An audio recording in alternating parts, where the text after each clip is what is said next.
নজরে তারি চাটে দিছে ঝলক, তারি চাটে দিছে ঝলক, গগনারে মন নিহারে। মনি কোঠার ঘরে চেয়ে দেখ না রে মন। এই গানের মধ্যে একটা ছন্দ আছে, নয়ন চাঁদ প্রসন্ন যার, অর্থাৎ চোখে যিনি সবসময় তার গুরু চাঁদকে দেখে, তার সকল চাঁদি হয় রে আধার হয় রে, তার 12 চান আর 13 চান লাগে না।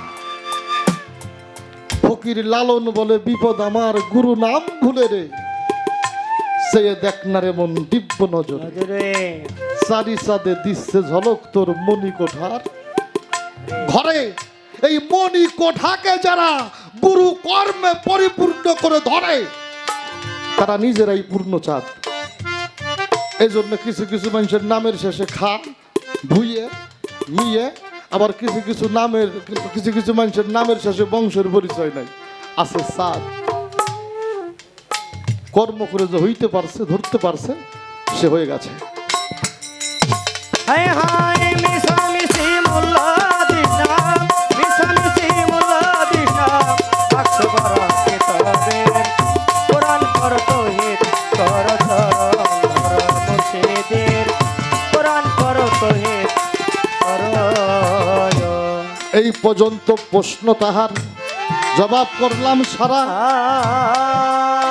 এইবার যাব তার ওই গানের মধ্যে যেই জায়গাটা দিয়ে গেছে নারা, কি জনমে জনমের দরদি থাকবো তোমার চরণ দাসী হইয়া। হইয়া। একটা কথা বলছে অত্যন্ত চমৎকার, আমি জানি না আবারও জন্ম পাবো কিনা, নিশ্চিত তুমি জন্ম পাবে, নিশ্চিত তুমি আর একটা জন্ম পাবে। এটা আপনিও পাইবেন আমিও পাবো, বিশ্বাস হয় না? মানুষ আইতেছে যাইতেছে আইতেছে যাইতেছে, একটা সময় পৃথিবীটা কিয়ামত হয়ে যাবে, হবে কিনা? হবে কিনা? 40,000 বছর এই পৃথিবী পানিময় হয়ে থাকবে, থাকবে কিনা? তারপরে আল্লাহ ইসরাফিলকে তাজা করবো, হাতে সিঙ্গা দিব, ফুক দিব, বাতাস উঠবো, সেই বাতাসে ঢেউ উঠবো, একটা বালু হইব, একটা বালুর থেকে বালু 70 কণা হবে, 70 থেকে 70,000, এইরকম হইতে হইতে 40টা পৃথিবীর সমান পৃথিবী হবে। আর প্রত্যেকটা মানুষ সেই পৃথিবীতে ঘাসের মতো গজাবে। আরে কি আল্লাহ হাসরের মাঠ সাজায় বিচার করব। তা আমি যদি আবারও না জন্ম নেই তাহলে কি আমার বিচার হইব নাকি? আর আল্লাহ হাসরের মাঠে বিচার করবে, এটা মিথ্যা কথা নাকি? তাহলে নিশ্চিত থাকা আবারও জন্ম হবে। আল্লাহর রসুল কোনো একদিন অঝরে 2 চোখের জল ফেলে কাঁদছে।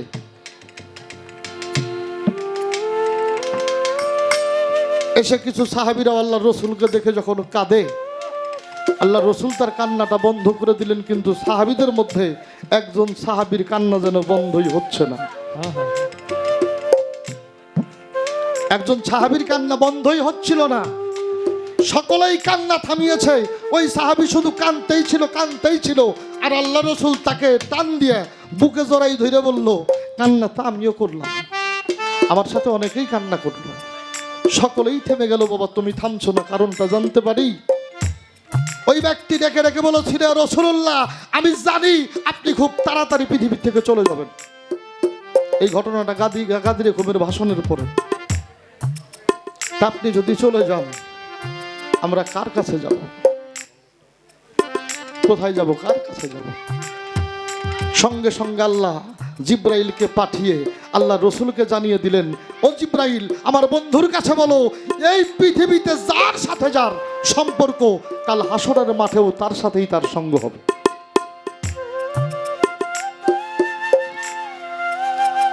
ওইরূপ সঙ্গ যদি করে যাইতে পারো, নিঃসন্দেহে তোমার মুর্শিদের কাল আমার সাথে কাল হাসরের মাঠে তোমার সঙ্গ হবে। এটা তো অনেক দূরে দেখাইলাম, অনেক দূরে দেখাইলাম না? কিয়ামতটা কবে হবে আপনিও জানেন না, আমিও জানি না। জানি না।